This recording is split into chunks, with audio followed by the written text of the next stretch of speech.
all creatures in Seth's deck. That's very, very important for Nassif. Okay, so we'll keep an eye out for that for Nassif. Now, what does a win look like from Seth Manfield's perspective?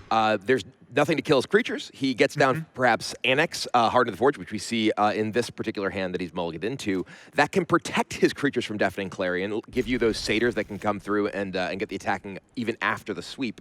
Also, Embercleave, very, very powerful. Even if Nassif is able to get big creatures on the board, thanks to Fire's invention, Embercleave can do enough damage to punch through and end the game.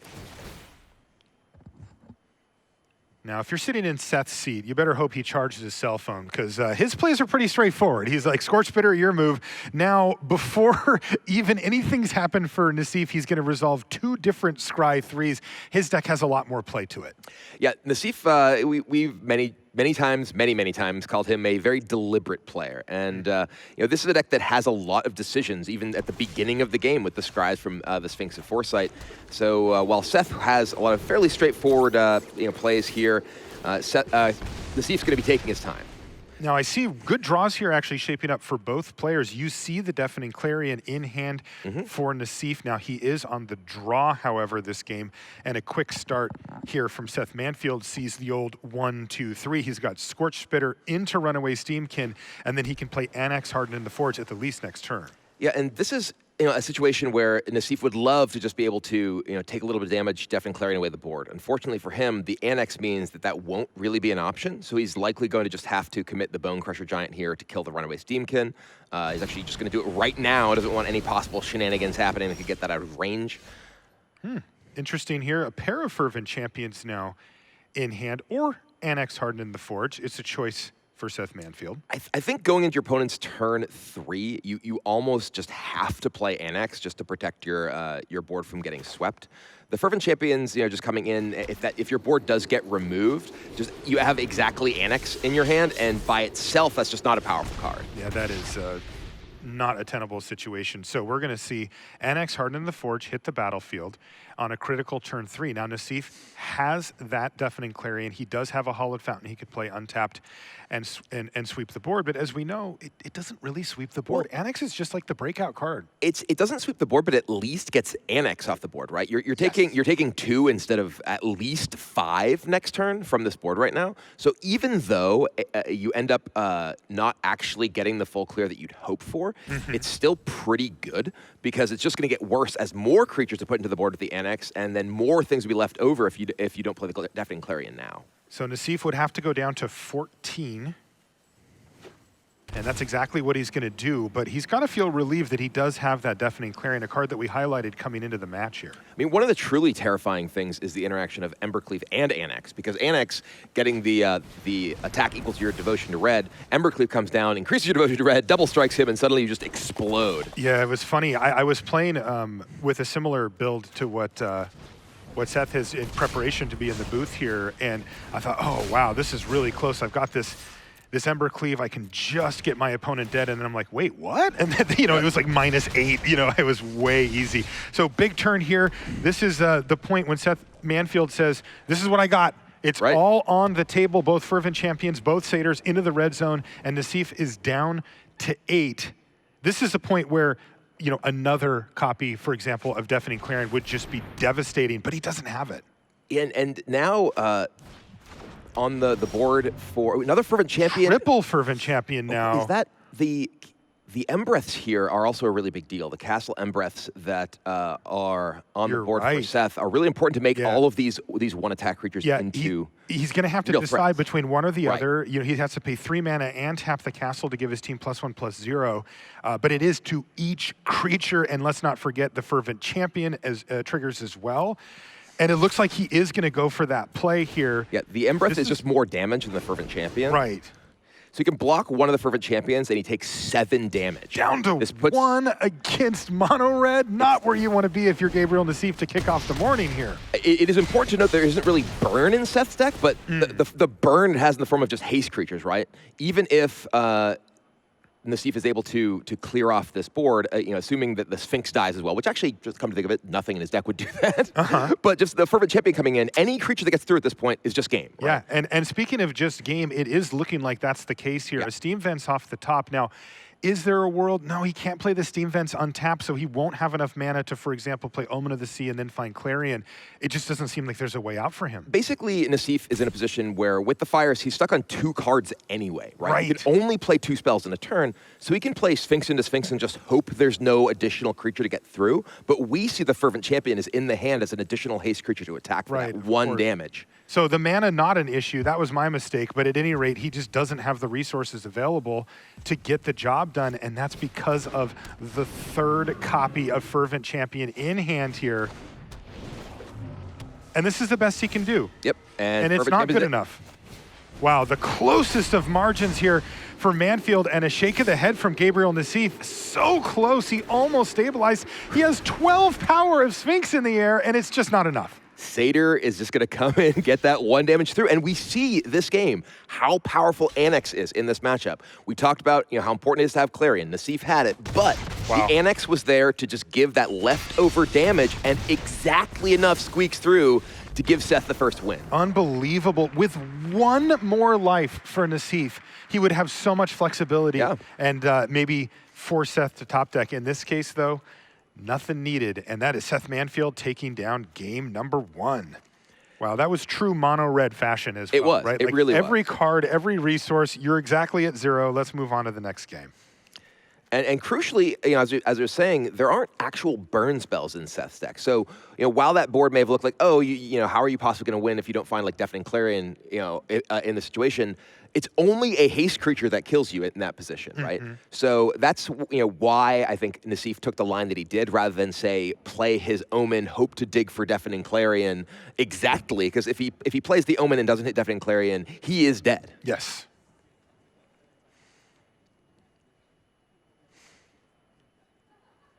Players are going to consult sideboards here.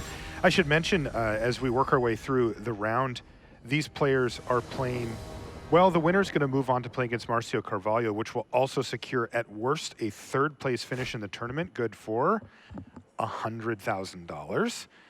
Not bad. And if you finish 4th, meaning if you end up losing this, you're still walking home with $75,000. So a good day at the office either way for our players. But of course, both of these Hall of Famers have their eyes on the prize. They want to be the world champion.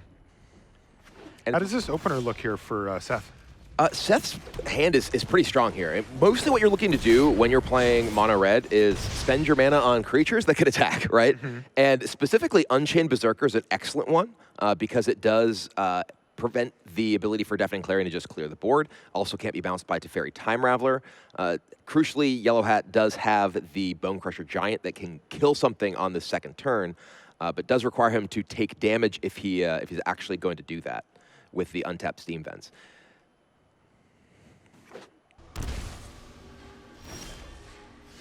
So Fervent Champion kicks things off, and a very ominous untapped land there for Nassif as he takes the 2 from the Steam Vents. Stomp at the ready. One of the crucial things that this can represent too, after sideboarding, is Chandra's Pyrohelix.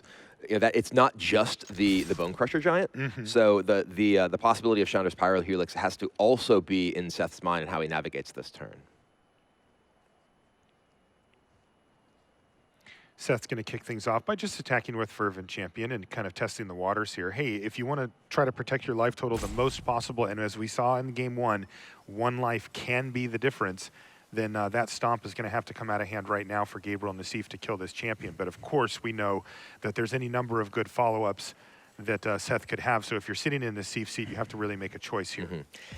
And frankly, I think that Seth would love to see Bone Crusher Giant here, because seeing the untapped land and then Bone Crusher Giant Stomp not played means that if you play your Unchained Berserker here, you could just get both creatures killed by a Chandra's Pyrohelix, and that's a potential disaster. On the other hand, you got to spend your mana. You're playing red. You don't have the luxury of sitting back and trying to play around everything all the time. Yeah, the only other option that Seth has here is to just cast Stomp of his own at some point. That would let him maintain using up all of his mana, but critically, it wouldn't let him develop his board. And of course, when you play these red decks, it is all about the recursive damage effects. He's really not playing a burn version. Exactly. He needs to actually have presence in the board in order to make meaningful progress on Nassif's life total. The fact that Nassif did spend several seconds thinking about this. Well, actually isn't indicative of anything, because Nassif spent several seconds thinking about anything.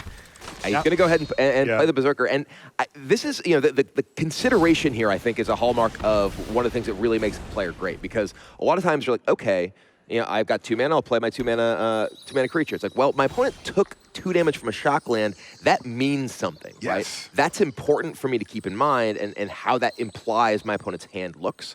But I think Seth recognized, well, if he has Pyro Helix, then I'm just going to get wrecked by it. But if what this is Bone Crusher, I need to develop into it and spend my mana, and that's what he does. Yeah, Seth didn't really show it, but there was a slight sigh of relief from him. Oh, yeah. It was just a 1-for-1 and not a 2-for-1. And now he's going to, once again, kind of keep in mind the possibility of a card like Deafening Clarion. He's going to play Chandra, Acolyte of Flame, which allows him to keep pressure up, but also means that he's not opening himself up to the sweeper. Yeah, that's the biggest thing about Chandra, is that it is a repeatable damage source that doesn't just get removed by any kind of board sweep effect, right? Unless it's, say, Storm's Wrath, which is not a card that is in Nassif's deck. You just have that continuing to back you up, giving you the damage every turn, even through a Deafening Clarion. So Nassif down to 13, still a manageable life total, and a big turn coming up for him, because this is the turn where he can cast Fires of Invention. Now, in this case, we look at his hand. It's okay, but it doesn't have the haymakers that you hope for. Yeah, the big problem for Nassif here is exactly that. He has like a disenchant in his hand, right? He's sitting here with a fairly reactive card, hoping to answer Embercleave, exactly, with that disenchant, but it isn't lining up with the actual threats that Seth has, and it fires into, I guess, Bone Crusher Giant here. But that is it, yep. But Torbrand's coming down next turn, and Torbrand combined with the Chandra is incredibly powerful. Yeah, Torbrand, an awkward 4-mana slot for such an aggressive deck, but boy, does he pay you back. And, the real sequencing that you see here with Torbrand and why it does make it into these decks is because even though it doesn't have haste, he affects the board now. Right now, look at the difference between Torbrand on the battlefield or not. These are all effectively 3/1s. Yeah. Also, Disenchant can also hit Annex, not just the Embercleave, but it's those two big threats. But not what actually is coming down here. It is Torbrand who gets in effectively 9 damage. Wow. Are we done here? I mean, you can bounce the Torbrand. Okay. I mean, desperation yeah, time. this really just is a position. There's a Sphinx which is on top. Right. So if you bounce Torbrand, play the Sphinx, you're not dead. There will be 2 blockers, 3 attackers. Well, he's killing this Chandra. also works too. All right, so Bone Crusher Giant just kills Chandra. Okay, all right, that was a big turn there for Nassif. He is actually beginning to stabilize at precarious, but still at 4 life. I'm looking down at that Bone Crusher Giant in hand for Manfield. He is not playing Shock in his list, but he does have Bone Crushers, and he's very close to being able to burn Nassif out if he can find another one or combine it with Torbrand. Ooh, Sphinx of Foresight finds Elspeth Conquers Death. That's an incredible hit for Nassif here, able to remove that Torbrand.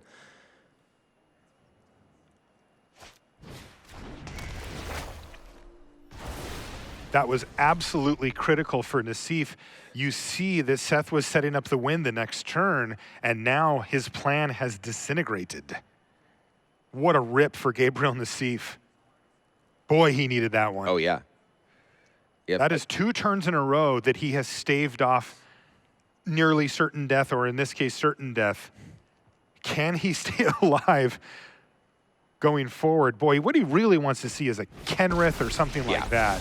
Then he could just gain a bunch of life, put himself out of range, and take over this game. And crucially, one of the creatures he has in play is Sphinx of Foresight. The fact that he's getting to scry and find those key cards, whether Kenrith or Deafening Clarion, some way to just get his life total out of range, will really be what turns this game around. He is stabilized, but he's at 4. That's not stable against Bone Crusher Giants. Right, so another Bone Crusher would just end the game. So that's an out for Seth that he can just rip to end this thing right here, right now. And that's certainly what's going to be at the top of his mind. Torbrand would be fine as well. Oh, it is a Torbrand. Now, Torbrand Okay. doesn't end it here, but sets him up in a similar situation to before where he can cast it, and if he gets to untap with the Bone Crusher, finish off this game. But now he's got Teferi as Right. well. The problem is that Teferi is on the board and is just sitting and can just bounce Torbrand. And frankly, Nassif's going to want to minus that Teferi to find stuff anyway. Right. So Okay, maybe so you now- want to develop into this board in some way. You could play Annex. This You has could- been a really good game. Yeah, this is very interesting. There's also the Elspeth Elspeth Conquers deck that's going to turn on next turn. Yes. So you need to worry at least about the threat. Oh, actually, that Fervent Champion, they buff each other, right? Yes, So he yes, they can Fervent Champion attack with both Fervent Champions, and then Bone Crusher Giant Stomp is just lethal next turn unless Nassif gains life. That's right. So this actually does sneak 2 damage through.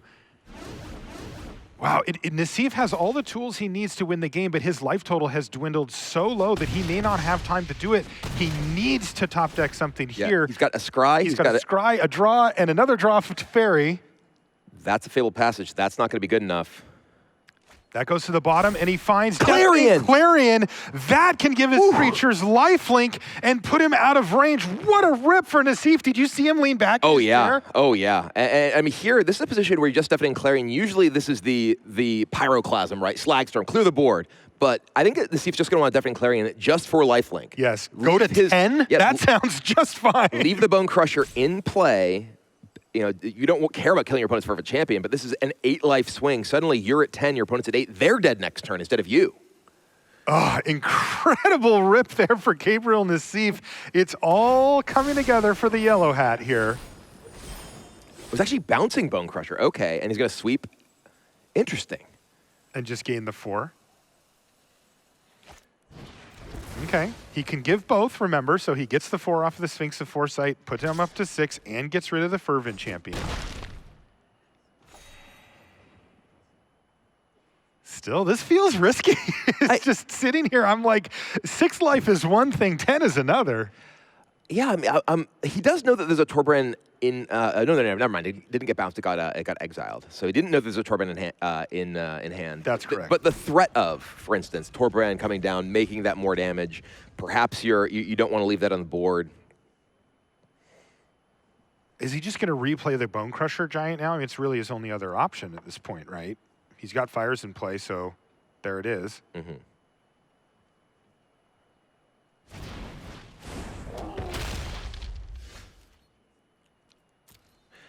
One interesting thing is that Seth could have just used Stomp on his last turn to turn on Light Up the Stage, and actually the draw of Fervent Champion would have just been lethal.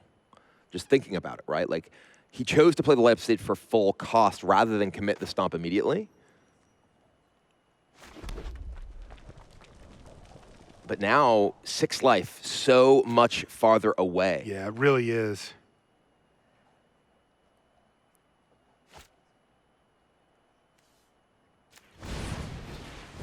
So, and by the way, I'm seeing the discussion in chat. So with Deafening Clarion, you can choose one or the other. You don't have to choose both modes. They're saying the reason he bounced it was to save it from the 3 damage. But we were saying, you could just forget the 3 choose damage. lifelink. Just choose lifelink. Yeah, exactly. Yeah.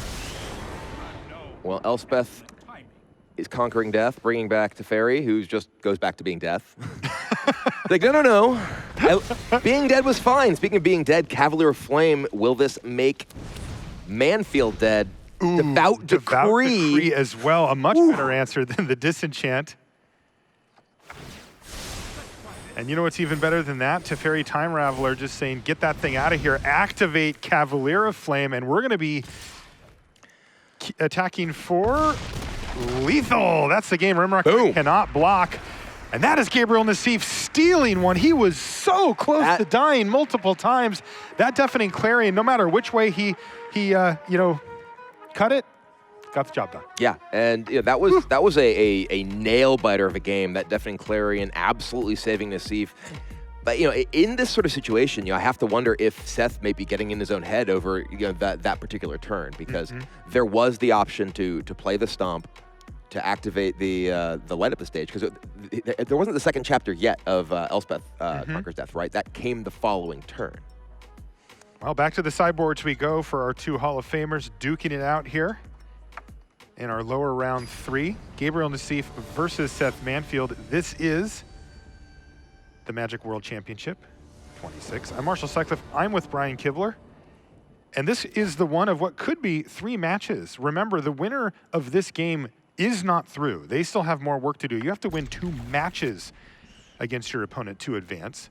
Still, you got to like your chances if you pick up one of them, of course, a big equity bump. Ooh. Nassif, we already saw a little shake of the head, look up to the sky with this hand. He does have Bone Crusher Giant, but the rest of his hand is pretty bad.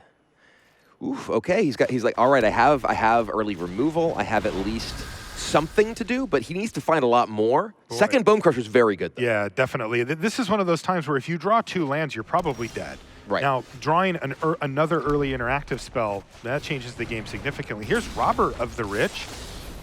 We're going to see a trigger from that as Nassif has quite a few more cards in hand, and I think that was a land that just got exiled.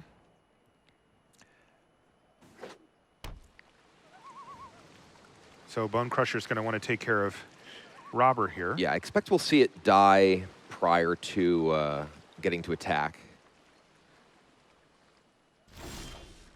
Ooh, Torbrand off the top, making this curve a thing of beauty here. 1 drop, 2 drop. He can use up a bunch of mana this turn on Rimrock Knight and or light up the stage and then finish off with Torbrand. This is a real start here for Manfield, no doubt about it.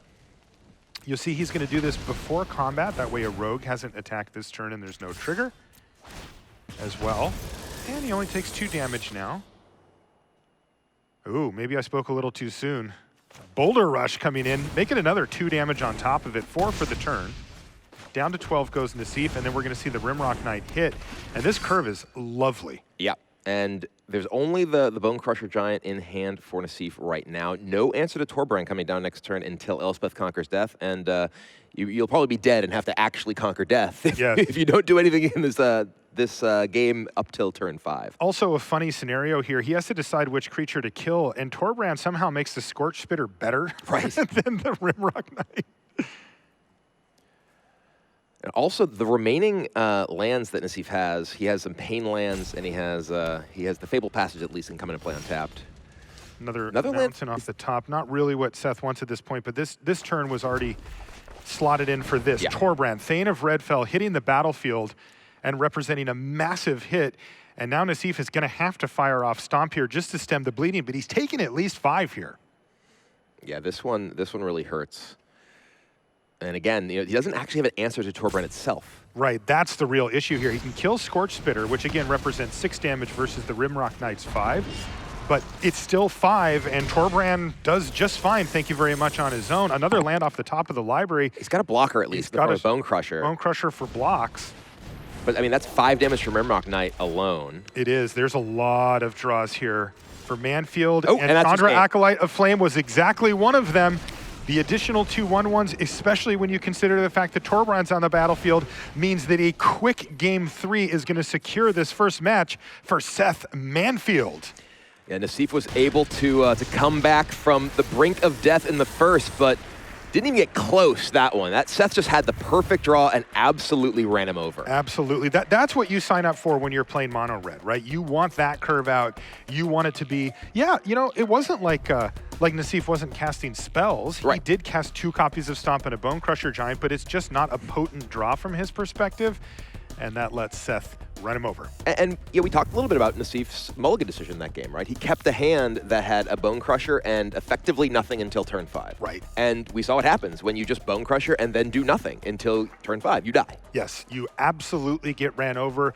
This mono red deck absolutely has the ability to power through things like that, and with the recursive damage sources on the ground, your life total falls so quickly. There were any number of outs there for Seth Manfield to draw to finish that up. So, just to recap, that was Seth Manfield winning that first match. He does not yet advance, though. We're playing best 2 of 3 games and matches, so they have to win. So Seth is going to have to win either the next match, or if there's a third, the third one to advance. And I guess this is just Nassif's style this weekend. Once again up against the hard road. And he just has to face elimination match after elimination match. We're going to have that for you right after this break.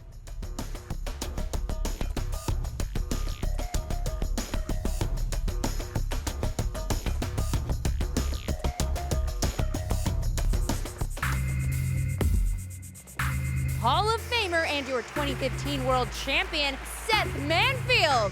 You know, one of the best players in the whole MPL. So I first started playing Magic back when I was 8 years old. It was recess time on the blacktop at school. Strategy games kind of run in my family also, so it's just kind of how my mind works. I've been playing as a professional Magic player for a while now. My goal was to stay in the MPL, but I overachieved in a way, right? Because I also have now made it to the World Championships, which I won Worlds back in 2015, but this is a completely different World Championship. It doesn't mean that I'm like, okay, I've won Worlds already, so I can just kind of sit back and be happy with what I've already done. No, I'm always looking for more.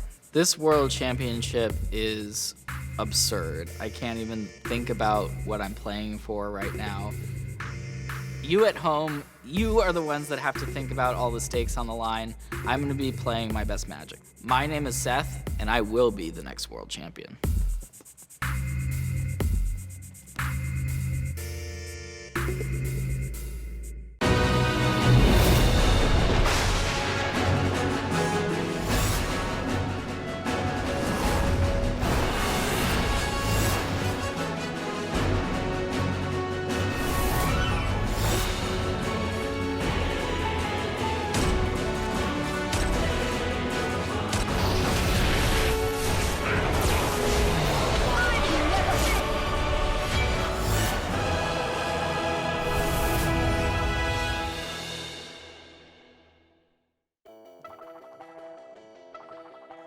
Considered one of the greatest players of all time, 10 years ago, won the Pro Tour from France. Gabriel Nassif.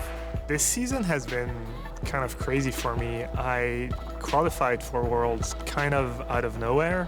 I'm excited. I've never played in the kind of modern form of Worlds, the one where it's like 16 players, 24 players. I've never competed in that kind of Worlds. I'm really excited. I'm also really nervous. I think I'm just nervous because I'm not sure I'll have another shot at Worlds. You know, there's a lot of good players out there, and it's really tough to make it there.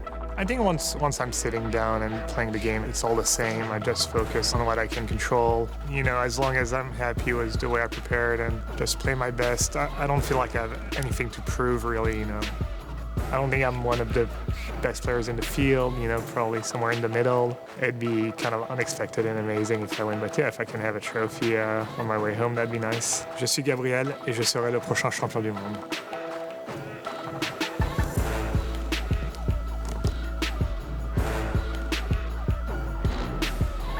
Welcome back to coverage of World Championship 26, powered by Alienware. Maria Bartholdi and Paul Chion here in glorious Honolulu, Hawaii, watching some of the best Magic in the biggest tournament of all time. And Paul, what an incredible match that was, and especially a game 2 for Gab Nassif. Yeah, I mean, he has a flair for the dramatic, doesn't he? I mean, I know he ended up losing that match, but that game 2, I mean, he absolutely needed to find that Clarion off that scry. If he didn't, he was dead. And I mean, that was big. But, you know, Seth, of course, being the professional that he is, able to come back there with, you know, a phenomenal draw with, of course, that robber of the rich being able to finish it off. But remember, a lot more Magic to play. We're playing best of 3 matches. So, Nassif, you know, I feel like this is just kind of how he's drawing it up anyways, right. Where he's like, you know what, back against the ropes, down a match, doesn't matter, I'll win the next 2. Well, Nassif has won 4 elimination matches in a row already in this tournament. So why not make it a 5th, right? I mean, some people do better under pressure. I mean, it's crazy because whenever you speak to Nassif or he gets interviewed, he always kind of feels like he's nervous or like reflecting on his mistakes or whatever. And then you kind of look at the standings and you're like, wait a second, he's sneaking into the top 8. Yeah. Oh, wait, he's now in the top 4. Exactly. You know, and now it's like he's down a match, but you never know, right? And again, I do like this matchup. So I think, you know, he still has a really good shot of winning. So, you know, going into this match, you said, you know, Seth is going to have an uphill battle against this Fires deck, and he comes out with the win. So what does he have to do that again? You know, I mean, it's the exact same thing. Do exactly what you want, what the mono red deck is supposed to do. Curve out, beat your opponent down. Of course, now that he's up a match, I think he's significantly favored to win, you know, this series of matches. But yeah, again, that draw that you saw in game 3, he just kind of wants to do that exact same thing over and over again. All right, so if Seth can lock it up, he will move on to our lower finals. If not, we're gonna get another match. Let's find out what happens and send it inside. Thank you, Maria. Welcome back to the desk here. That's Brian Kibler. I'm Marshall Sutcliffe.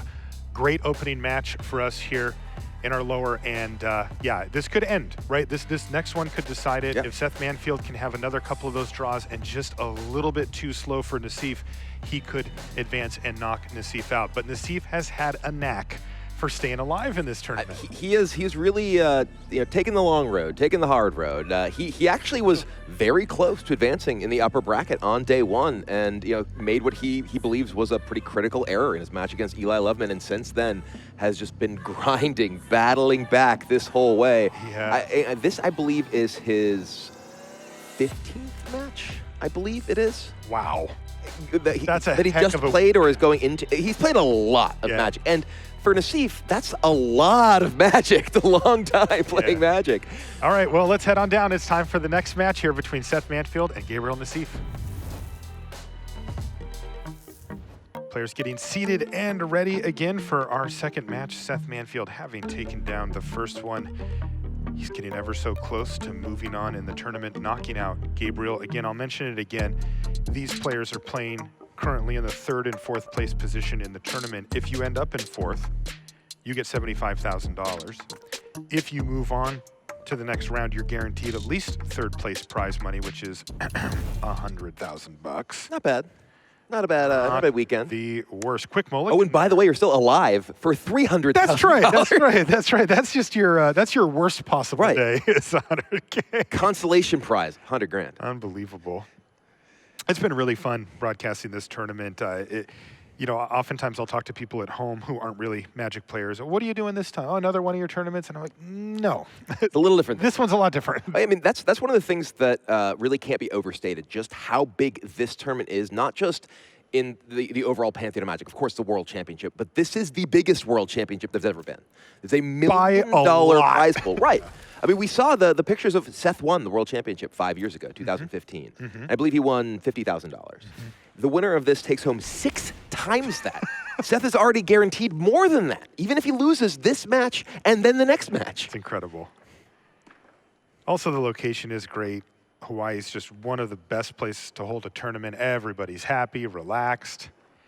And just as an extra special thing, we've got a live audience here as well. Everybody cheering for everybody. Thanks so much for coming out if you're here live with us in Hawaii. Yeah, how you doing out there?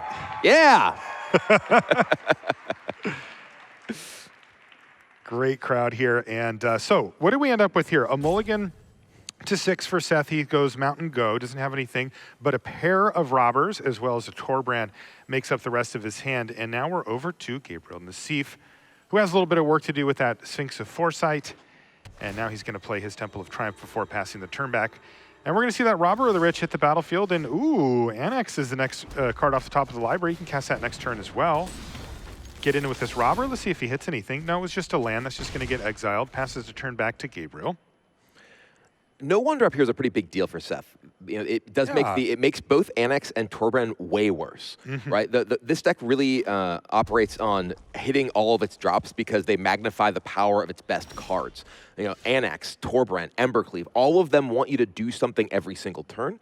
So this draw is good, but it's much worse than the draws we've seen Seth have in some of the previous games. Another copy of Annex Hardened in the Forge, really one of the breakout cards in this tournament, and specifically for mono red players. You need this card. It has been way overperforming, giving you protection from removal or sweepers, and also just hitting really hard when every single card in your deck is red. That power, sure, it looks like 2 right now, but by the time Seth attacks, it might be 5. Yeah, and now Nassif drew Deafening Clarion, but Deafening Clarion into a single Annex isn't that exciting, but at the same time, it's also terrifying to not kill it. Because the Annex itself is like, okay, you Clarion, you clear this off, there's still a Satyr, but if so you've only gotten a 1-for-1 with your Clarion, which is one of your best cards, but if you try and sandbag it, you try and hope that your opponent extends more into it, for one, they could play Torbrand, which you can't even kill with the Clarion, and you take a ton of damage from the Annex. 2, if they play a bunch of things, the Annex makes more creatures off of those anyway. Right. It's just, it really shows the power of Annex. Yeah, this is just the dynamic that makes the card so very powerful. He's actually just going to go ahead and play the Bone Crusher Giant, which makes a lot of sense. Now there's the Fervent Champion. Little bit late to the party there, Javier. And now it's going to have to be a decision here for Manfield about how he wants to proceed. He's going to need to get Annex to at least 3 power to be able to trade off for Bone Crusher. He has multiple ways to do that. He can play Robber plus Champion, for example. He can play the Robber and the Champion. The problem with Robber Champion is that he doesn't actually, he can attack with his Annex, but if that gets blocked and then he gets Clarion, he has nothing. And if he just plays Robber Champion, he can't actually attack with anything but Annex. So it's definitely a tough spot. The Bone Crusher kind of puts him in a weird situation. And he can't even, because he didn't have a 1-drop and his 2-drop got killed, his Annex isn't even 3 power, so can't even trade with Bone Crusher. So we're just seeing how that really magnifies every turn.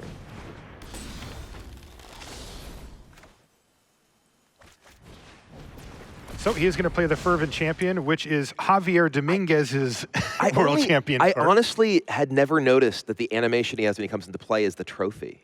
Oh, that's cool. Wow, how have I never noticed that until literally right now? Yeah, I think, we should actually take a minute. I mentioned Javier as a little tongue-in-cheek joke about drawing the Fervent Champion. Apparently, a lot of people, specifically in our chat, don't realize that that is Javier's card that he got to make and help design, and it has his likeness on it because he won the World Championship. And guess what? The winner of this one gets to do that too. Get to be on a Magic card? Come on. It's actually, you're the world champion, you get $300,000 and the coolest possible prize. What would your card be? Some dragon. Just a big dragon? I mean... With your face on it? Not just a big dragon. Maybe I'd be like riding a dragon. Oh, there you go. There you go. I like that. You can still be a human, but you get dragon-like abilities. I like that. All right, here's Fires of Invention now for Nassif.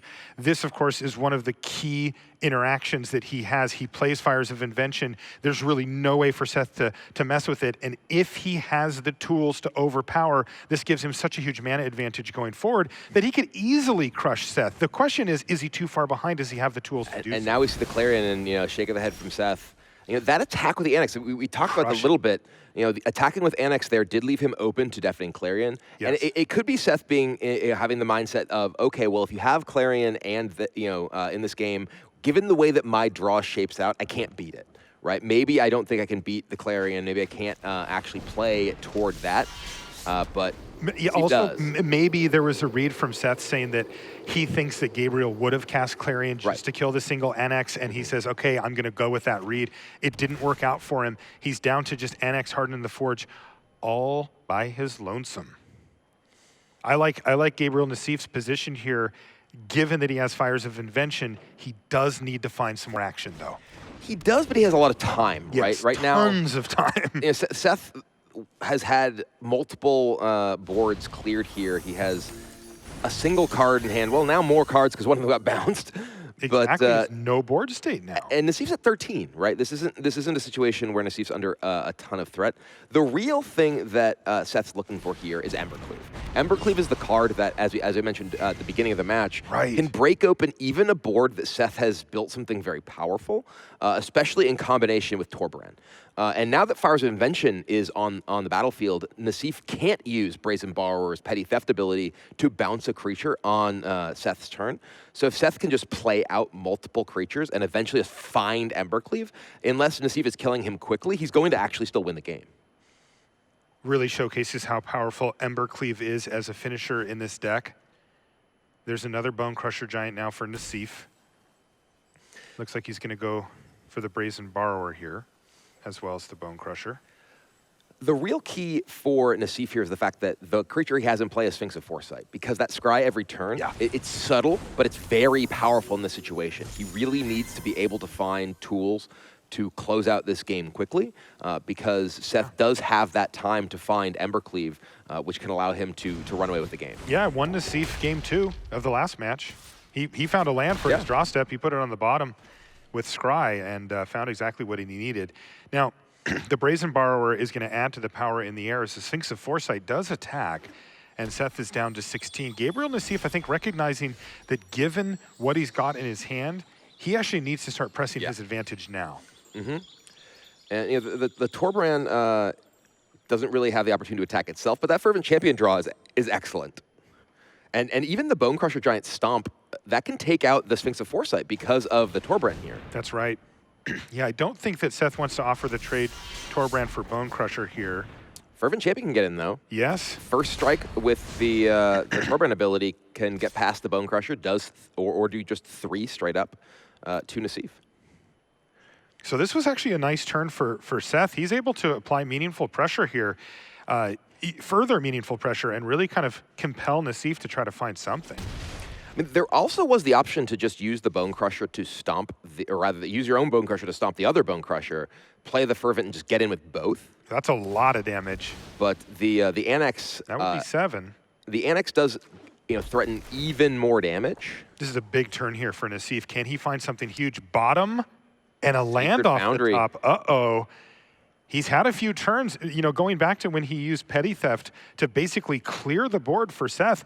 It looked like, okay, you've got Sphinx of Foresight. You're going to be able to get a couple of scries plus your draws. It has not produced anything relevant, though. His hand is reduced to just a second copy of Fires of Invention and a Sacred Foundry. Is this just the game over? Bone Crusher with Torbrand can kill one of the blockers. The rest come in. That ends up being not quite lethal, but there's going to be a block on an Annex, which leaves a token. Yeah, it would leave Nassif, I otherwise believe, we're at dead. 3 here. Because you have to block Annex because it represents That's lethal right. damage, which means you can't get Torbrand off the board either. Right, and you take 4 from Torbrand, 3 from Fervent Champion, down to 3, and you're leaving behind 2 Satyrs, which are effectively 3/1s as long as Torbrand's on the battlefield. This is starting to really look sketchy here for Nassif, although it doesn't seem that he's dead this turn. The 1 card in hand doesn't matter as far as this turn goes because the Fires of Invention prevents you from playing cards on your opponent's turn. So there's nothing that Manfield needs to play around. Right. Yeah, Fires of Invention basically means the shields are down. Yep. He knows exactly what he can get away with, and he's going to kill Sphinx of Foresight using Stomp with Torbrand in play. That's 4 damage, and we're going to see a big attack here, and it's just like we laid it out, Brian. This is going to be 7 damage hitting Nassif, knocking him down to 3, and he's going to be facing down 4 creatures still with no blockers. And one of the crucial things, one of those creatures is Torbrand. So even if he draws Deafening Clarion, he's dead. He's dead. I'm trying to think of what he can draw. Kenrith, I think, is his best draw. Cavalier Flame is not quite enough. But you can discard Fires. Yes, you can. Let's see what he can find here. There's oh, it's another Fires of Invention. Does he have enough for lethal here, though? Well, that's there's 11. Satyrs in the way, right? Yeah, they can't block. Oh, they can't block. No, that was the win lethal. for Gabriel Nassif. He has 3 Wow. activations and 15 damage. Says that Gabriel Nassif once again top decks the win. That's got to feel good. I was just looking at staying alive there, and then I was like, oh, yeah, he's got the... No, those cannot block. You are dead. Yes. Holy cow. Look at that smile on Yellowhead. He's loving that. Whew. Saw a little head shake there from Seth Manfield. Anything but that, he says. Oh, I mean, we were saying Nassif needs to find something to end the game. Well, there's nothing that ends the game quite like Cavalier Flame in a Fires of Invention deck. That is true. Wow, what a swingy back and forth game between our 2 players. Seth Manfield looked like he was down and out, then applied huge pressure on that last turn and said, Nassif, you better kill me this turn or gain a heck of a lot of life or you're out of this. And Nassif said, I'll take the first option, thank you. We have seen Nassif with what looked to be pretty miraculous comebacks in a couple of these games. Yes. So we are generally seeing, I mean, granted, this is mono red, right? So mono red's going to be ahead for most of the game, but we haven't really seen a game where Nassif has, been on the offense until that one, essentially. It's mostly been just like, okay, I'm like kind of squeaking out from being massively behind, but twice now has drawn effectively the perfect card in order to come back from a really tough situation.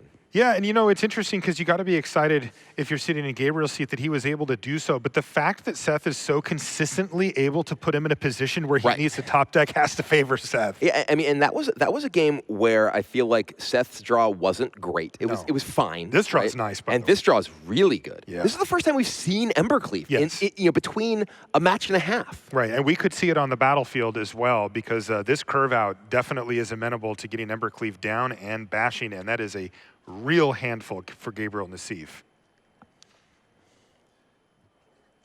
We saw the Disenchant out of the sideboard for Nassif in our first match, and yeah, That can hit Embercleave. That's kind of the main target. Oof. Not only is Nassif's hand great, that's a mulligan, or rather, sorry, Seth's hand great. That's a mulligan for Nassif.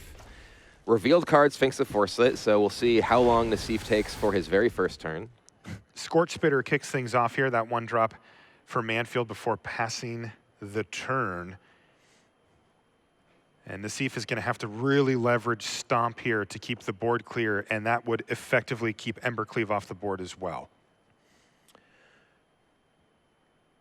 This is a curve we saw before, which is effectively likely to be the Spitter into the Robber, into the Rimrock Knight, Boulder Rush, and then the Knight itself. Mm-hmm.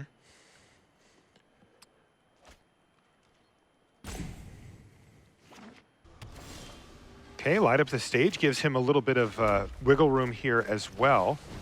As, of course, when you do look at this hand, you are scared of Deafening Clarion, to be sure. In the meantime, though, Seth Manfield says, I'm not scared of anything. Plays Robber of the Rich, battles for 4. Down to 16 goes Nassif. A land off the top. Actually, not too bad here for Seth Manfield. He is going to lose his Robber of the Rich at this point and only be able to get in for a couple. But as you mentioned, likely play here, Boulder Rush my Scorch Spitter, then play Rimrock Knight, or he could go for light up. We might see light up. Given the hand, there's no more creatures. So if you did end up getting hit by a Clarion here, from playing Boulder Rush into the Rimrock, you might not be able to actually play that light up for quite a while. Yeah, that's a great point, and that's also when Nassif would be able to do so. No white mana for him, at least from our perspective, but of course Seth doesn't know. And you can actually even light up from the Scorch Spitter trigger so that you still have the opportunity to play Boulder Rush if, say, you hit something that you can play alongside the light up the stage as well. And you find like another 1-drop, right?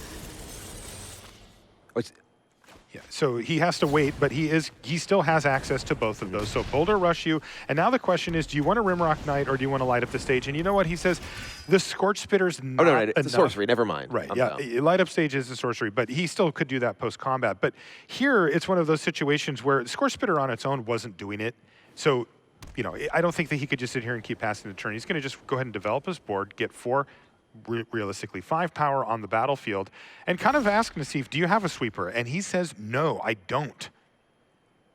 I mean, this is another opportunity where Nassif is going to want to... Ooh, actually, he's not playing a land first, so there's no opportunity to play the Cannot cleave. So it looks like Seth is content to attack here, make sure that light up the stage gets turned on and see what he finds with it, and then we'll go for Embercleave. Gabe does need to put the shields down at some point, right? His whole deck revolves around playing Fires of Invention. Once that happens, then you can cleave your opponent. So it looks like Seth wants to try to find more action. He finds Tibalt, Rakish Instigator. He can actually play that right now as well.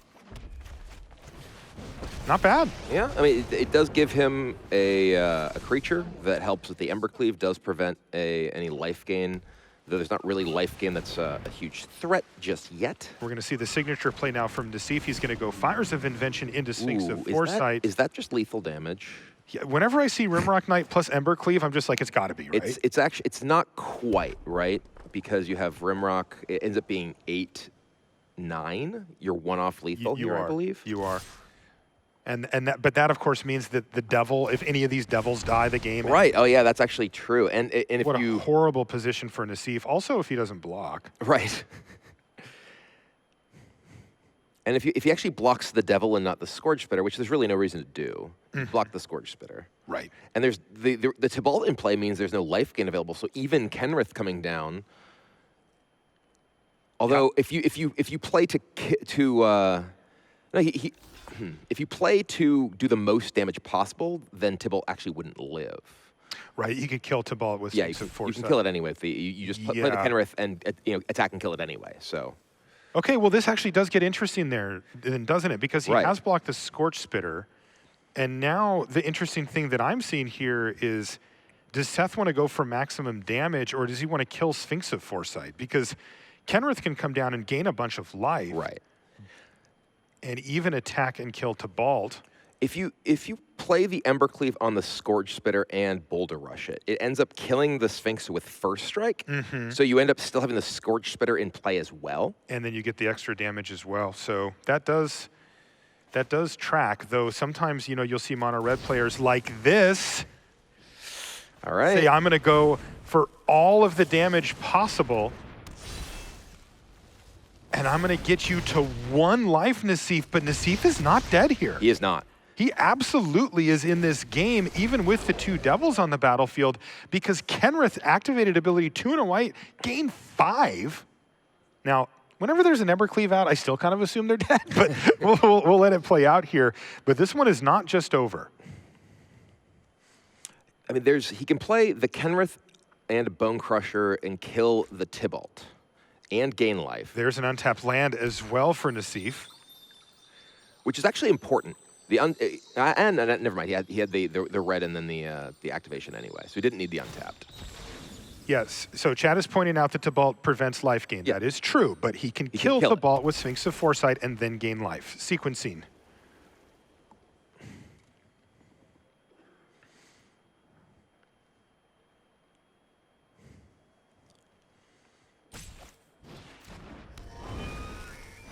Thankfully for Nassif, Tybalt's static ability does not extend from the graveyard.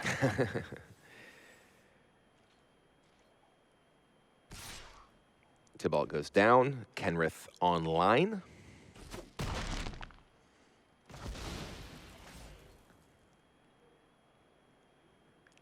And this is huge.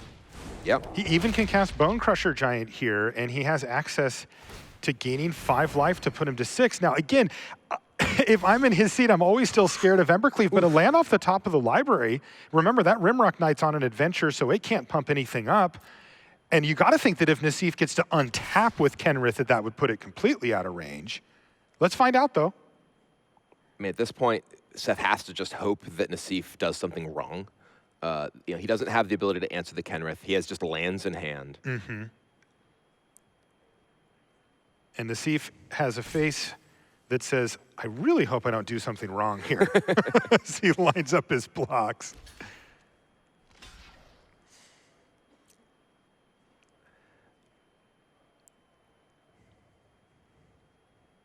Boy, Embercleave is just the scariest card in the format. It's pretty terrifying. So terrifying. He has Kenrith, Sphinx of Foresight, and Bone Crusher Giant, and he's got his hands together like, please don't kill me.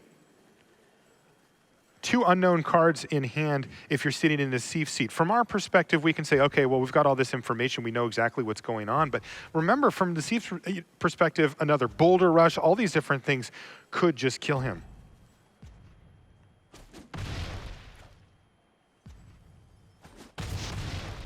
Okay, so he does make blocks. Yeah. But remember, the Devils can hit anything, so Kenrith is going Kenrith is going to die here, which is really important. It's super important. Interestingly, Nassif could have just blocked the other way. Yes. I think he was afraid of, was he afraid of Boulder Rush? Probably. Like number 2? Probably. And now we're going to see Rimrock Knight pick up the sword before the turn gets passed, and all of a sudden, things get in much more interesting. Yep, the Sphinx is going to send a card to the bottom. There's another Bone Crusher Giant already on adventure. Castle Ventress scries again. And Nassif, if he can find a way to answer this, ooh, another Kenrith. There's no mana, though. Crucially, the Castle Ventress means that the Kenrith is not available to do anything fancy this turn. But be a 5/5.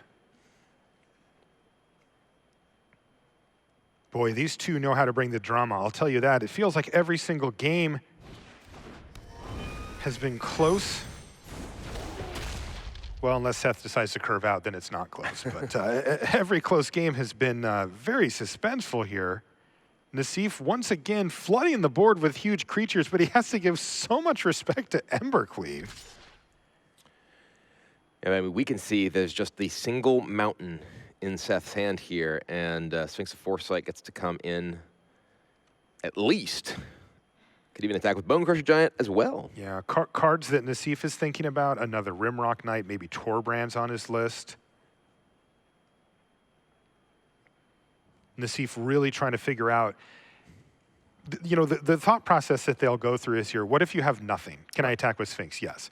What if you have a card that really matters here? And what if you draw another one? And how much risk am I willing to take that you have those? I think by far the best draw for Seth is Torbrand, because it enables your Rimrock Knight to first strike for 6, and then a hit again for 6 double strike trample. So that actually just like Wow. Get through the entire board. right. It's enormously powerful. So Nassif's decided, yes, I can attack with Sphinx of Foresight, and the draw? That's your worst draw. Another mountain. Basic mountain. Now, the attack is easy here. It can't block anyway, and it's got an Embercleave on it, so send it in.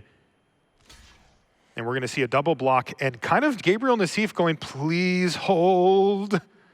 And it is going to hold.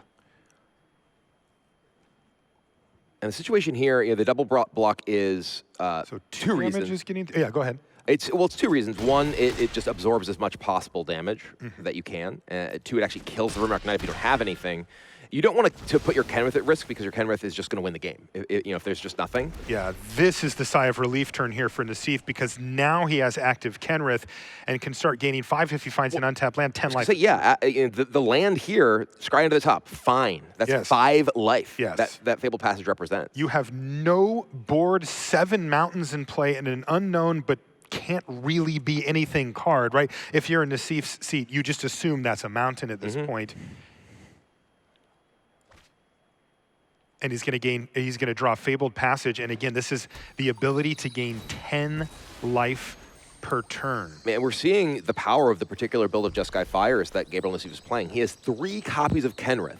Many of these builds in previous metagames have chosen to play a single copy. That's right. But the haste is so much of what this deck looks to do is just kill your opponent so quickly, and then the life gain so crucial in this matchup. Nassif's at 3. Yeah, he's already gained 5 from a Kenrith. Now he's getting more. There's nothing that Seth's deck can really do at this point that matters through the power of Kenrith. 1 card from Seth cannot be 13 damage. And he agrees. He's facing lethal. That is Gabriel Nassif evening things up at 1 match apiece. You can take a look at his cheering section there in the front row with the yellow hat and everything. And a little sip of water. You earned it, buddy. Wow. Yeah, now we're even. Yes. A match apiece. And the first set of matches, or rather the first set of games, looked a lot better for Seth. Those games we saw him kind of have the traditional problems that mono red can have, right? You just draw too many land. You miss your 1-drop. And that's kind of the instability of this style of deck in this kind of matchup where your opponent can put pressure on you and actually end up closing out. Yeah, and when we saw Seth win, it looked easy. Right. He hit the 1-drop, he curved into Torbrand or maybe an Embercleave, and it wasn't close. It's, you don't really care what your opponent's doing out of a few cards when you have that beautiful curve. So that evens things up at a match apiece. And by the way, that is Gabriel Nassif winning yet another match. That's his 5th now with his back against the wall. He played 4 coming in, lost this first one because apparently he can only win when he's facing literal elimination. You gotta live a little, right? You gotta get the heart rate going. You do this because it makes you feel something. Yes, that's right. And I mean, we're feeling it here. We hope you are at home as well. And I guaranteed Nassif is, even though he's pretty cool customer. Yeah, he doesn't really show it too loud, but he's definitely feeling it. And the big question mark coming in now is, can he do it again? Can he continue his run through the lower bracket? He had by far the hardest route to get, from our top 4 here to actually become our world champion, and he just refuses to lose, but he is going to have to win that next match. Now, for now, though, we've got Becca Scott out with the audience. Thanks, Marshall. I'm here with Kelsey, who's obviously a huge Gabriel Nassif fan. Kelsey, how long have you been a fan of Gab? About 12 years. Amazing. That's incredible. Okay, so they've got 1 match win apiece. Oh, can he pull it off in this next match? Yeah, if you've watched his matches against Chapin and Orsini Jones, he can definitely do it. Yeah. How important is that Kenrith in this matchup? I'd say it's pretty important from what I've seen. Yeah, we definitely saw it get him a ton of life gain. And were you watching when he top decked the Cavalier of Flames? Yes. What'd you think of that? He's the top deck king, so it was coming. Absolutely. Well, Kelsey is rooting for Gab. Let's see who you're rooting for at home. Stay tuned. We've got match 3 in our lower round 3 coming up right after this quick word from our sponsors.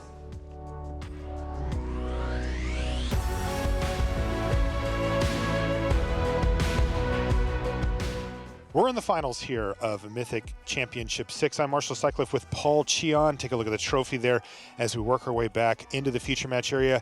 And we've got two very, very good players playing very, very well in the finals. And of course, if you thought for 1 second that this was going to go to anything other than 5 games, you were wrong. We're in game number 5. Strosky was just smiling and shaking his head and going, I can't believe I won that game. And Paulo was like, yeah, what? Been here before. Paulo has Ether Gust, and he can just get that Krasis out of there, and that will actually allow him to attack Andre's life total down to 13 while killing Oko. But I think this is pretty much all Paulo has. That was kind of it. Right?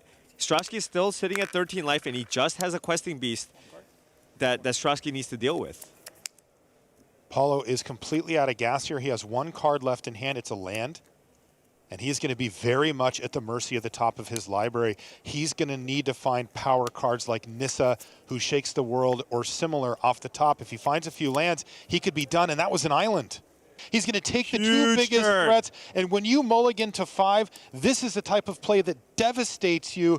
All of a sudden, Andre Strosky is going to start attacking now for 8, and this could be over in a turn or 2 for Andre Strosky.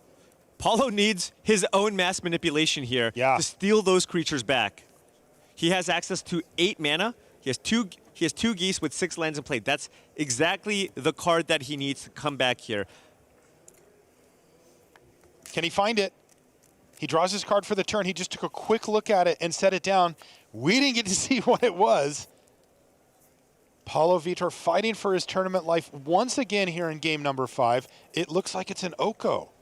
Can you imagine sitting in Andre Strosky's seat right now? He was staring down loss in the last game. He fought his way all the way back to win it, and now he's playing against somebody that when he first met him, he literally said, "You're my hero. Like, you're the person I watch on this very stream, and I want to be like you." And he's on the verge of beating him in the finals of a Mythic Championship. I mean, again, this is literally what you're dreaming about. Andre Strosky wins Mythic Championship 6. Congratulations, Andre. Oh my goodness, what a turnaround. I mean, I thought Paulo had it. I thought Paulo had it in game 4. I did too. Unbelievable. He stuck right in there, never gave up, and found the right lines. Andre played so beautifully here in the finals and in the whole top 8. A well-earned victory for Mythic Championship 6 winner, Andre Strosky. Oh my goodness. Those mass manipulation.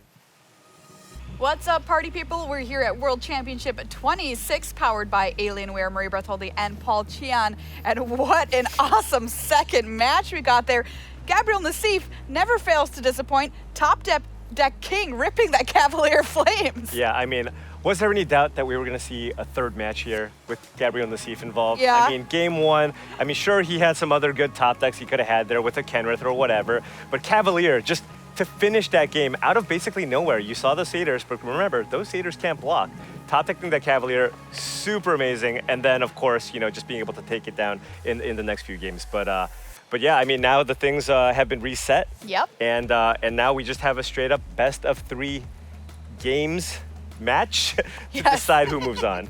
Yeah, so we're all tied up here, even scorecard, forcing a match number 3. Let's take a look, though. It's been a few minutes since match number 1. Why don't we see some highlights from match number 1 in this match with Gabriel Nassif and Seth Manfield. A lot of exciting things happening this whole match long. And here we see Seth Manfield smashing face, but there is a deafening Clarion. It's such an important card in this matchup. Yeah, but keep in mind, NX, fantastic card, fantastic new addition to the mono red deck, allowing you to kind of rebuild off of sweepers. And those 2 tokens were very, very relevant. As now Seth had all the creatures in play. Nassif had an interesting line here to decide whether or not he wanted to play Omen of the Sea to find Deafening Clarion. Instead chose to play out a couple of Sphinxes and took exactly enough lethal damage to die that game. Awesome stuff there in this matchup. Let's head back on in one more time here. Seth up a game here from match number 1, and these dual Fervent Champions so important, Paul. Yeah, absolutely. This got Nassif down to 2. He was dead to a Bone Crusher Giant in hand, but the best possible card off the top Deafening Clarion. Yes! Means that Gabriel survived and was able to take game 2 down. This was so sweet. The top decks are just unreal for Nassif so far in this tournament. So Nassif there tying things up in this first match. Back to game number 3. And game number 3, however, things didn't go as well for Gabriel as, Seth had a fantastic draw. He was able to curve out, have that Torbran in play, and just made the combat extremely, extremely difficult for Nassif. I mean, Torbran is just incredible, and here comes Chandra here to add insult to injury, and there is Seth Manfield taking down match number 1, and of course we just saw Gab tie things up match number 2. So we are headed for a match number 3. Remember, the loser of this match is out of the tournament in 4th place. The winner goes on to face Marcio Carvalho in the lower finals. Let's find out what happens and send it inside to the casters. Thank you, Maria. Welcome back to the desk here. That's Brian Kibler. I'm Marshall Sutcliffe, and apparently Gabriel Nassif doesn't lose with his back against the wall. The only issue that I see here, Seth never loses. He just wins everything for the past, 5-6 years. He's just been dominant. I have joked that pretty much ever since I stopped competing professionally, Seth has not lost, like a single match. Did you give him your energy, or was there a transfer? Funny story, he actually let me stay in his room for the World Championship in 2015 at PAX. I was there for another event, and he just won that tournament and has never lost since. So maybe. Interesting. Maybe. Maybe you could get it back and give me a little, seriously. It's All right, match number 3 incoming between our two players. I mentioned it at the outset, but if you're just joining us, first off, welcome along. We're super happy to have you. And we're playing now, we're watching what is going to determine the 4th place finisher in this tournament. The loser of this match is eliminated in 4th place. They will walk away with $75,000 for their 4th place finish. The winner will advance and continue to play, in this case, against Marcio Carvalho. Is this the great opener that we've seen Seth use to pick up those kind of easier wins? It's a solid one. We haven't really seen much in the way of Runaway Steamkin, but perhaps more importantly, it looks that there's a pretty good draw for Nassif here. He has the Bone Crusher. He's going first. That's right. Which we actually have seen Seth actually go first more than Nassif so far, and that's very important in this matchup, simply because being able to kill your opponent's Runaway Steamkin with the Bone Crusher Giant and then untap, do your things, very, very key in this matchup. Tempo's super valuable. Yeah, Runaway Steamkin has yet to play a major role in our matches here, but it is an absolutely critical card for Seth Manfield, and it allows him to do really some disgusting stuff. So let's get Scorchspitter on the battlefield here and see how things go.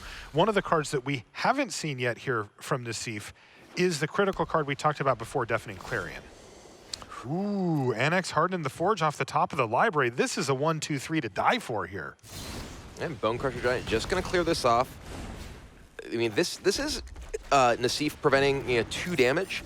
However, he doesn't have an answer right now to Runaway Steamkin, and he just has nothing. Steamkin is quite aptly named because it can very easily run away with a game if it's not answered. That's right. The Bone Crusher Giant can hit the battlefield here, but Steamkin is the type of card you don't even want to have sitting over there, whether it attacks or not. And this is part of the reason why cards like Light Up the Stage in conjunction with Steamkin can get out of hand. Now, this turn, maybe not so much. Yeah, right now there's no way for Seth to easily get through for damage, but there is a kind of an interesting decision for Seth here. He can play his Annex Hardened the Forge or play his Steamkin. If he plays his Steamkin, he has both Steamkin growing, and getting those possibly out of range of Deafening Clarion can be really important. But Annex gives him immediate protection from Deafening Clarion, which I think is probably more on his mind than just maximizing the value of the secondary Steamkin. Cavalier of Flame was the draw step for Nassif. He won't be able to cast that here, but it does look like he has the mana for Sphinx of Foresight. So this came together, right? Nassif played Stomp on 2, Bone Crusher on 3, Sphinx of Foresight on 4, and it looks like he has his choice. I spoke a little too soon. It looks like he can cast Kenrith on turn 5. Cavalier's going to be out of range unless he draws Fires. And now he has the ability to play either of these or both of these creatures and attack with the Annex, but there's the block available with the Bone Crusher Giant effectively gets to 2 for 1 with the Stomp and then the Body, and getting the Annex off the board really important because it does prevent your opponent from having that insulation against Deafening Clarion if you do find it. Of course, the card that you're thinking about if you're in Nassif's seat and you're just terrified of is once again Embercleave. You highlighted it at the beginning of the match as one of the critical cards. If you see Seth get Embercleave on the battlefield, he is in such a good position to win the game. We saw him lose one with it, but generally speaking, he is going to run his opponent over, and there's no Embercleave to be seen. Yeah, and now this is Steamkin getting to 4-4, right? And that's a big deal because it is out of range of the Deafening Clarion. He's just going to attack with Steamkin here. Interesting.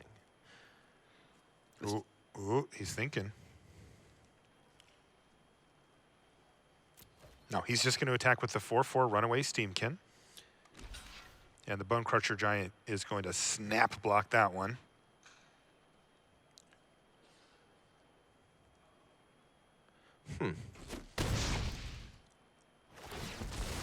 Okay, so it's going to trade off, generate a couple, remember, 2 Satyr tokens there. He does not have light up the stage ready to go, so he's just going to play a land and pass. Still, this board is scary, and there are multiple cards that he could draw off the top of his library that would be devastating here. Namely, Embercleave and Torbrand. Second copy of Annex does change things and certainly would have changed the attack last turn as well. And awkwardly, with that runaway Steamkin gone, Annex is now only 4 power, so he can't actually attack Annex into this Kenrith effectively. And no way to get Annex's, well, I shouldn't say that. Seth could just hard cast Light Up the Stage and find a permanent. Right. But then doesn't have mana left over to replay Annex if the first one gets blocked. The other card that we should mention here, Kibler, is Castle Embreth. In a situation like this, with the board getting wider and wider and potentially Annex trading at some point 2 more, another Annex coming down, it could be a factor down the line. Yeah, we might just see the Spitter come in just to enable the Light Up the Stage. Ooh, look at this. All right. Seth is getting frisky here. He's got 4 creatures lined up to attack, and he's taking a look at how this would go. I mean, let's not forget, Nassif has 2 big blockers here. He would lose a lot. I think that this may be... This is threat of activation? I think it might be. I think this may be Seth thinking, okay, well, you know, he may value Kenrith enough that he won't just call my bluff by blocking Kenrith on Annex, which means that you at worst get a trade of Annex for Sphinx of Foresight, get that off the board. Right. And if Gabriel did block Kenrith on Annex, then you're like, sure, activate my castle. Yeah, also true. Chat says big brain attack. Nice. Yeah, got to get him in.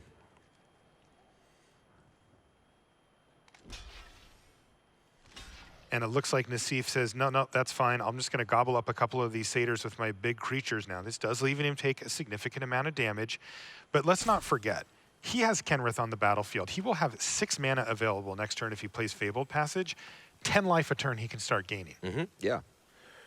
So the Annex is going to get in for quite a bit of damage here, and the Spitter as well. It's interesting because it's not clear he wants to activate Castle in this situation, given this block, because he just wants to light up the stage to be able to play things. So I think that we won't see the Castle activation to get in the additional 2 damage here, and we will see Light Up instead. Scorch Spitter gets to stay on the battlefield there. And there's Light Up the Stage, finding 2 spells. This is an interesting one because the Rimrock Knight, you know, yes, you can play the Rimrock Knight as a creature here, but the ability to, you still have it through your next turn, right? So. Yes. It's a little awkward that it's revealed, but what are you going to do? But I mean, just the ability to like get through an additional, some additional damage from one of your creatures can be very valuable, rather than just playing it out here, especially given that the Steamkin's already at 4/4. He could just play the Annex number 2 here to get additional Satyrs as well. And you can see that Gabriel Nassif very carefully managing this board state. What you saw was he blocked the 2/1/1 Satyrs. He let the Scorch Spitter survive because it would have become a Satyr anyway. Yep, going to go ahead and get 4 Satyrs because each of the Annexes triggers, and they trigger 2 Satyrs for the big creature dying. This was a big topic of discussion for the coverage team. What happens when you play a second Annex? We finally figured it out, and you do. One of them has to go away, but you do get the 4 Satyrs off of the deal. It's a Big game. Yep. But this is starting to get really interesting because on Seth Manfield's side, he's built out this massive board now. And if you look at the other side, though, we have Kenrith that is active and ready to go. Kenrith is powerful, but Kenrith is much less powerful if you don't have Fires in play because you can't keep playing spells and activating your Kenrith. Right. That's where Kenrith is so hard to beat, is when you get to keep doing stuff and gain 10 a turn. But if you're committing 6 mana to just gaining 10 life, you can still lose if you aren't actually also playing things. Boy, double Cavalier of Flame in hand for Nassif, and with that Fabled Passage, he can start casting them too. Yep. His board is getting pretty wide, but it's much taller than Manfield's. I mean, if Seth finds Embercleave or Seth finds Torbrand with a board like this, this game can just end instantly. Right, even with Kenrith gaining life, if that's what Nassif decides to do, it would not be enough. And frankly, the Castle Embereth, that's scary too. Yeah, I mentioned it a couple of turns ago. This is what he was afraid of. Right. Yeah, the Annex replacement giving 4 Satyrs to Seth here, that's so much damage with the Castle Embereth. And then the Rimrock Knight in hand too, which represents a ton of damage. It makes any kind of block very difficult. He has so much damage available. Get him. But here, look at this. Everything in the red zone. Down to 11 goes Nassif, but realistically, he's at 21 at this point. So Rimrock Knight plus, or Rimrock Knight's on an adventure, isn't it? So Castle Embereth activation. No, the Rimrock's from the light up the stage. Oh, it's exiled, not on an adventure. Correct. Gotcha. Okay. Yeah, this is a huge amount of damage.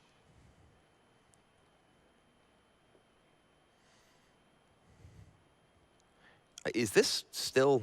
There's 1, 2, 3, 4, 5, 9 plus 6. So there's 15 damage coming through currently, assuming the Castle Embereth activation. And not the Rimrock Knight. So it'd be 17 with the Rimrock Knight, I believe. Just looking at this. 15, 17. Yes, that is right. I mean, that's 2 activations of Kenrith, and you go down to 4.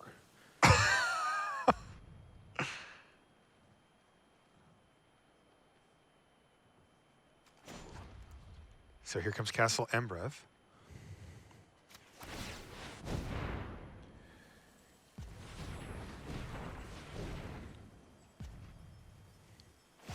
Yeah, gain 5 from the Kenrith. Well, he's actually only gaining 5 once right now. So this I think is a seeing. Okay, well I don't have to gain 5 again yet because I'm not dead to this damage. There's only the what is it, 14? So sorry, 15 coming through here. So this would force the Rimrock Knight. Right, the Rimrock Knight to force the additional activation. I don't know if there's strategic benefit to that, but I'm telling you what, if I'm in a Nassif seat, I'm just activating I'm going to do it anyway, and I'm way too scared that I counted wrong or something and I go to 0. It's like, okay. I see all these little arrows pointed at my face. It may look a little bit strange that Nassif's choosing to block the token, but the Annex would mean that if he blocks, say, Scourge Spitter rather, with the Kenrith, that a Satyr would be generated, right? So there is additional damage, but it does prevent another creature from being generated overall. And yeah, Rimrock Knight gonna come down. And by the way, Nassif did activate Kenrith again, and boom, boom, boom, down to 4 goes Gabriel Nassif. And he's going to need to find something and find it very quickly here. Would Clarion be good enough? Whoa, well, he just activated the Steamkin, so now I guess he probably just loses to Clarion regardless. Because Clarion lifelink. Oh, sure. A big bump in life and sweep most of the board, and it's Brazen Borrower. That doesn't look good enough. You know, I have to go back to that point you made a few minutes ago, Brian, about there not being Fires of Invention. Right. That was his whole turn. Yeah, well, that's the thing. Kenrith, we saw how incredibly powerful Kenrith can be in those previous games, because that was when you get to do other stuff too. Kenrith by itself, it costs a lot of mana. You're gaining a ton of life, but spending 6 mana a turn to gain 10, yeah, that can dig you out of a hole, but it can't dig you out of this hole. It's just too big. Chat says believe in the cleave, but who needs it? You got Castle Embereth and 100 creatures, close enough. Yeah, I don't see a way out of this for Nassif here, right? He can gain, back up to gain 10, go to 14 blocks, but there's just so many creatures in play plus the castle. I think that's just lethal. I don't see any real way out of this. Way more than lethal. Yeah. 2, 4, 6, 8, 10, 12, 14, 15, 16, 17, 18. It's 20, like even after the block. Yeah. Not even close. Now, the Brazen Borrower, I guess, could stem a little bit of the bleeding, but there's no way you're That's one less activation. Right. Right, of Kenrith, course. too. Yes. So, yeah. No way. I mean, does he have to just draw with Kenrith here? Can he draw and still play the Clarion? 1, 2, 3, 4. Nope. No, he doesn't have enough mana. Can't do that either. So he just passes the turn and believing the cleave gets there anyway. I mean, yeah, you were beyond dead already. Case. So Seth says all of them in, everybody. You go down to 3. The funny thing is Ember Cleave's not even good here. Castle's better. Castle's you can't do both. Better here. But chat is thrilled that he drew Ember Cleave anyway. Oh, you can. Never mind. There was one mountain hidden there that I didn't see. He's got it all. So he gets both? Yeah. That's disgusting. Come on, Seth. I think he's just running the numbers and saying, well, this is good enough anyway, right? Like, all right, well, you're taking 17. Chat wants him to play the cleave. I can tell you that right now. They don't care what the math is. They want to see that thing on the battlefield, and there it is. You're taking 6 million damage. Making sure Seth's fans are taken care of is his first priority. Embercleave hits the battlefield, and this is more than enough. We are going to see the Brazen Borrower. Sure. But that's still 2, 4, 6, 8. Yeah, plenty enough to get the job done. And Seth Manfield takes down the first game in our deciding match here between these two Hall of Famers. See a big stretch from Nassif there as he is now as much of back against the walls he's been, right? Now he is down a game in the final match, fighting off elimination here in the top 4, and needs to win 2 games in a row against Seth Manfield. He just has to make it hard, you know? The hardest of hard modes. You know, you get to select your difficulty level at the start of a game. He's just like, slider to the top, let's go. Expert mode for Gabriel Nassif, and he is facing one heck of an end boss in Seth Manfield. Can't love his chances here, trying to pick up back-to-back games against a player as good as Seth, playing a deck as good as the one that Seth has in his hands here. Yeah, and we see the sideboard there for Seth, actually taking out the Steamkins in favor of those Berserkers. Part of why we haven't seen them quite as much, because they are not included in his deck after sideboarding. Berserkers, of course, naturally surviving Deafening Clarion, very big deal. And now this draw from Seth is an awkward one. He doesn't have a 1-drop or a 2-drop. Annex, Chandra, and Torbran are all very powerful, but he'd have to find something in his first 2 draw steps, or he'll be coming out of the gates very slowly. Yeah, this looks like a close one for Seth. It really is going to depend on whether he thinks this game goes for a little while and he needs raw power, or whether he knows that he needs to get on the board ahead of Nassif, establish a heavy damage race situation, and then try to finish it up with cards like the ones he's got in his hand. He has something along the lines of 20 draws, and he gets 2 shots in order to find a 1 or 2 drop. There's a Berserker. Bingo, and yeah, Berserker. And I think that this hand's great. Right, this hand is excellent now. And that's I think one of the things that you need to think about, right? Because you get to draw cards from your opening hand. And a lot of times, people look at a hand like, well, I don't have this thing which I feel like I need. And especially on the draw here, the fact that Seth has 2 looks for a 1-drop or a 2-drop that just make his draw so powerful, because Chandra, Annex, Torbran, those are some of his best cards by a lot. Unchained Berserker on the battlefield now for Manfield. You can look at his screen name, by the way. If you've ever wondered what that EGD, that's bridge spelled backwards. He's a big bridge player. I did not realize that. Yeah, he's a big bridge player. His family's into it. The more you know. And Nassif's username spelled backwards is Tawalo. What? That's just yellow hat spelled backwards. I don't know. Yeah, Seth's father is actually a bridge world champion. Gaming runs in the family. Runs in the family. It does. He mentioned that on his interview as well, and it is true. Chandra, Acolyte of Flame, on the battlefield right now, contributing to the falling life total of Gabriel Nassif. How does his hand look here, Kibler? He's got Teferi Cavalier of Flame, a pair of Fires of Invention, and lands. I mean, it's a powerful hand right now, but I mean the threat that Nassif is representing here is huge. You know, there is the Fires of Invention into Teferi, but Teferi can't interact with Unchained Berserker, and Teferi can't interact with Chandra. So next turn, right now, Seth is playing Torbran with Chandra and Berserker in play and doing a ton of damage. And there's nothing that Nassif's draw does that interacts with that right now. Wow. He cannot cast a Cavalier of Flames just yet, so he has to settle for Fires of Invention into Teferi Time Raveler that just goes plus, I guess, or maybe he wants to minus and draw a card just on nothing. I mean, I feel like Nassif needs help. He needs to find, because he could actually Teferi here if he is able to dig and find like Clarion. The problem is Clarion doesn't answer Unchained Berserker, doesn't answer Chandra, it doesn't answer anything. That's why this keep from Seth, I think, was actually quite powerful. Chandra's is so good against the things that Nassif has that answer the typical good draw from Seth. And most of those things, even if Nassif finds them, just won't be enough. Nassif deep in the tank on what to do with Teferi Time Raveler. That's the only decision he has left for this turn. And he's just going to go ahead and plus and pass the turn back. Curious to see if Seth even wants to bother attacking Teferi.